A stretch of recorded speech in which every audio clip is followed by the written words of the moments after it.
man, what are all these existing standards and patterns? Why should we follow all of them? Why can't we be creative? Why don't you allow us to do whatever innovation we want to bring in? Yes. Right? Listen very carefully. Because what I'm going to talk about today is going to totally change the perspectives of how you have been misunderstanding things about following existing patterns and all that stuff. Because a lot of people whom I have mentored, a lot of my students, have actually crossed this barrier where they go from doing completely immature stuff to actually doing very mature stuff, making valuable projects for companies and in their portfolios, and on top of it, also bring in amazing innovation in their projects. And if this conception is cleared for you, I'm telling you, you can actually do real serious innovation and do very, very, very good UX projects for your portfolio as well. Bro, exactly. See, even for quite a while, I have this mental blocker. I am facing all these problems just because, people are asking me to follow Jacob's law and everything. I really don't understand why Jacob's law asks us to copy all the time. I want to, Mr. genuinely Jacob. do some design work, but why am I stuck with copying, and why are the standards and conceptions ask me to copy? Correct. I don't understand. Yes, so poor Mr. Jacob always gets quoted for the wrong reasons. Okay.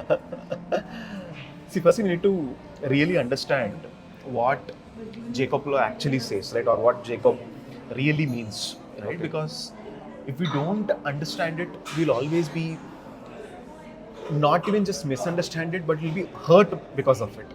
Which I'm going through right now. Yeah. Right? First of all, existing standards and existing patterns and all these exist for a good reason, Okay. right?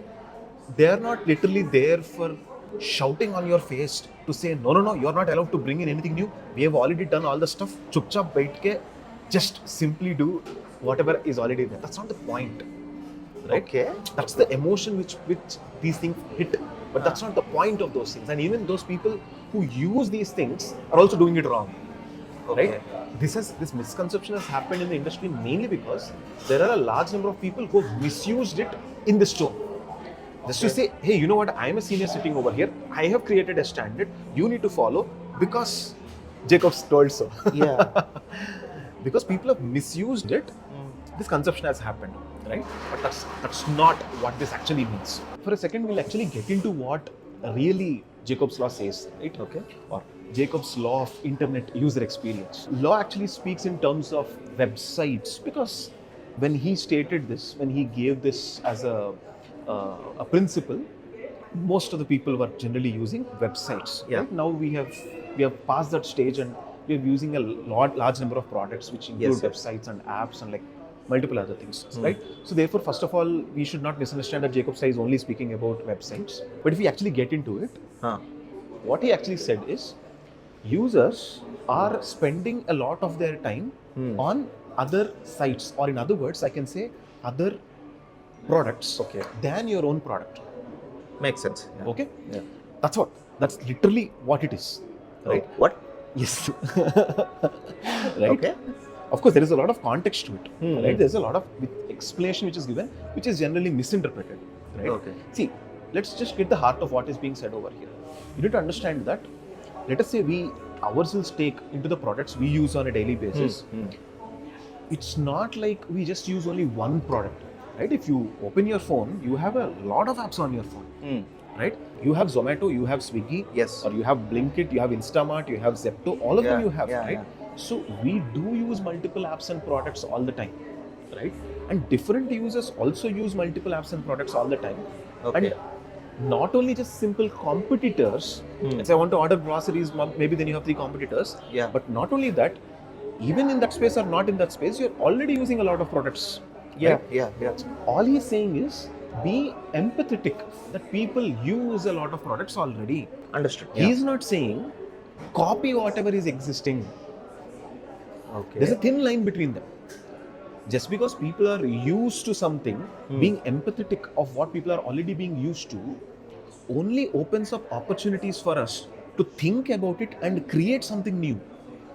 It doesn't restrict us to actually stick to whatever has been created. Okay. Right? Yeah. Right? This makes absolute sense, Yeah, right? yes. Right? So actually, if you think of it, Jacob's law is actually allowing you to innovate, Yes, yes. right? Yes. This might be still confusing for people, but let me explain it even more, right? First of all, let's just get back to the meaning of user experience designer. You need to understand that we are responsible for designing experiences for users. Yes. Which means you need to understand there is always opportunity for people to have better experiences. Okay. Tomorrow's experiences will Yes. obviously be better than the experiences which we are having today. Yeah. And that's what the designers are even required for. Hmm. Right? So, whatever Jacob's law or whatever consistency and standards or heuristic principles are saying, they are not saying go and degrade current experiences. They are obviously saying go and improve existing experiences. Right? So that's the core. That remains the same. But if you have to create a good experience, a better experience, Okay. you need to really understand current experiences. Makes sense, right? Yeah. So let us say, we'll take an example. Let's say you want to build an app for this cafe. Okay? Okay. Third Wave Coffee. Yeah. It has an app. Huh. Okay. But let us say you're asked to build an app for this. Okay. Right? Now, let us just take it in the lens of Jacob's law. Yes. Or let us take it how it is misunderstood. Or if we don't have an understanding of it, how do people do it in an immature manner? Because that's what we thought. Yes. That's what I really told, right? Because if we really understand this, we'll cross that barrier of immaturity which we initially have. Yeah. And we can actually make stuff in such a way that they matter. And on top of it, also bring in innovation. So this example will really, really help. Yes. Okay. Yeah. So, if you think of it, see, let us just take the path of the immature person. Okay, let's say, hey, you know what? I want to create an app for this Third Wave Cafe. You know what? I want to create something very new, very innovative. Yes. Very good. Not stopping you, not blocking you at all. Right? Very innovative, very fresh ideas you have. Very good. Yes. Right? Yeah. But what happens if you want to create an experience for the users over here? You need to first of all understand what are the experiences they are having over here. What are they doing over here? Let's say they want to use an app. Okay, people are coming over here. People might want to place some order. Yeah. People want to understand when their order is coming or something, and they might want to understand whatever is there on the menu and stuff like that, right?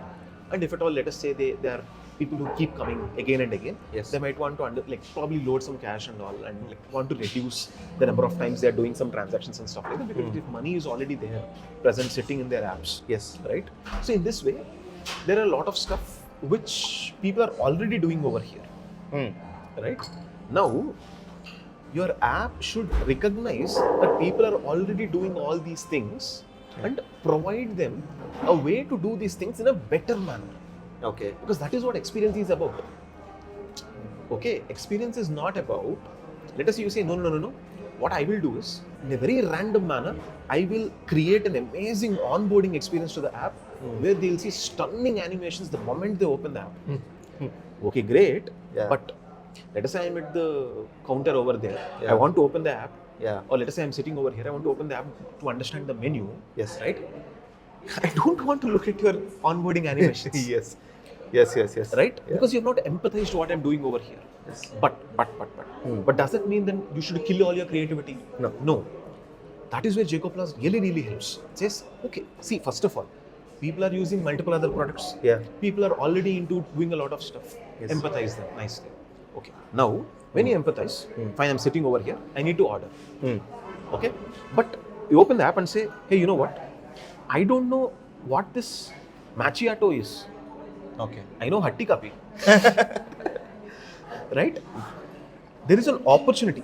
You know that people want to understand a menu item because you know that people are actually facing this problem today. Okay. To make it better, you already have an opportunity which has not been solved yet. Okay. There you bring an animation. Okay. There you show me a very amazing animation of how high this coffee will get you or something like that. Right? So there is ample room for creativity. The creativity which is brought in without empathizing the users is actually going to be dangerous because it is not going to give any experience. It's a wonderful point, bro. See, the thinking has been in some other direction. People are not able to think about users and how they are going to experience the product itself. Correct. This is a wonderful point if you ask me. Correct. Yeah. So let us actually deep dive into why do they actually say, go look at multiple other products? Why can't they say, hey, Anudeep, very good example. Okay. So all I have to do is just go and understand the user. I can just go talk to users and understand them and be in this situation, and I can bring in all my creativity. Why should I go and look at other products? Right? Okay. Like why is Mr. Jakob saying people are using multiple other products and go look at them? Because let us say you want to build an app. Obviously, if you go and look at what Starbucks is doing, Okay. or what, let us say, some CCD is doing, right? If you go and look at multiple other competitor apps, what you'll understand is you will have better understanding of the experience people are having currently. You'll say, hey, you know what? I'll tell you one feature in Starbucks, right? Let's say you have your phone, they have a physical card. Yeah. You can also link that physical Starbucks card, which people used to have from a long time, Yes. to your phone as well. Yes. All you can do is just go over there and just scan the code, and they automatically understand who you are and all that stuff, right? Now, why did this feature even exist in Starbucks? They've identified that every time you're standing over there, there's a lot of conversation which is happening. Yes. They say, hey, what's your phone number? What's your name and all that stuff. They've cut short this whole process. They just scan and they know you already. Yes, right? yes. So they built this feature. You understanding this from what a competitor is trying to do will make you empathize a customer much better. Yes. This is how they are reducing the time to actually go and stand in that line. This is how they are optimizing for people ordering stuff in a much better manner. Okay. And your understanding of the competitor stops there. From now, it's all about your creativity. Understood. You want to make this better? You don't even want people to actually go and scan some code over there. You want to build an experience such a way that you come over here and automatically your app suggests last time you ordered these things. Yes. Probably you came into this time, right? Do you want to do this? And also we have introduced this new item which shows a crazy animation about what this new kind of a macchiato or a lachiato or something it is, right? And tempt me and say, okay, fine, go and place an order. I don't even have to go there and stand. There is enough room for innovation. Exactly. After you have empathized how people are currently using products. It's not just about the what part, if you ask me. It's also about the why. Most importantly, about the why. Why are they doing it? Absolutely, absolutely, right? Because that's the core of empathy. Understanding the why, and going into the micros. And look at the examples which have been given. I've been giving very, very micro examples. I've not given examples like, oh, you know what, the entire app, the entire website. Right? Because that is what people generally think, right? Innovation is in the macros. Yeah. I need to literally build something very huge. Yes. You see me in YouTube comments, someone said, no, this is not innovation. You have to build flying cars. Only that is innovation. Yes. And people largely misunderstand these things. Yeah. But we should never forget that our value lies in solving very good problems for businesses. Okay. And if you actually go into micro of each and everything which users actually do, first it becomes very interesting. Because to go into the micro, you need to really get into the psychology of users. Wow. Every Tom, Dick and Harry can have world-changing ideas. Yes. But it takes a very mature person to actually go into the micros and understand very deep in terms of how humans and their psychology actually works, and build experiences which are very, very pleasurable, which are very, very good in these small micro journeys humans have. Okay. Right? Yes. And for that, you need to understand existing products and go micro into how existing products are already providing experiences for users. That's exactly, bro, this actually is an entire perspective shift, bro. Absolutely a perspective. Until now, I thought, why are people compelling me to copy something? Why are people asking me to go and watch other apps? I made it a point. I am telling people that I am not going to watch other. Now you made me. You are making me think I have to go and watch other apps. This is a big misconception, right? Because generally what happens is people think, no, I won't look at any competitors. I won't look at anything because the moment I look, they will think that I'm copying from them. Yes. So I want to say, I know I didn't look at anything. Whatever I created is my own creation. I just didn't copy. Don't quote me that I copied, right? That's not the point. That's not the point. The point is to understand the experience people are having in existing products. And you have ample room for innovation. Yes. Bringing all your creativity to give a better experience to your users with fully empathizing them. See, businesses actually need these kind of people. I'm telling you, right? Yes, the job market is bad and all that stuff is there, right? In spite of all this, you go and ask any startup founder, any hiring manager, they really need a very, very mature person who can actually think like that. They will create an opportunity if someone comes with this kind of maturity, I'm telling you. You know why? Because businesses need innovation. There is no way businesses will survive Yeah. without innovation. But innovation is not what literally you think that you will just do whatever crazy stuff you want to do, right? They need your crazy stuff after empathizing users. Only then businesses can survive. Yeah. Right? Yeah. Or else businesses cannot survive. And the very, very good part is the more you empathize, the better you can Better innovate. you.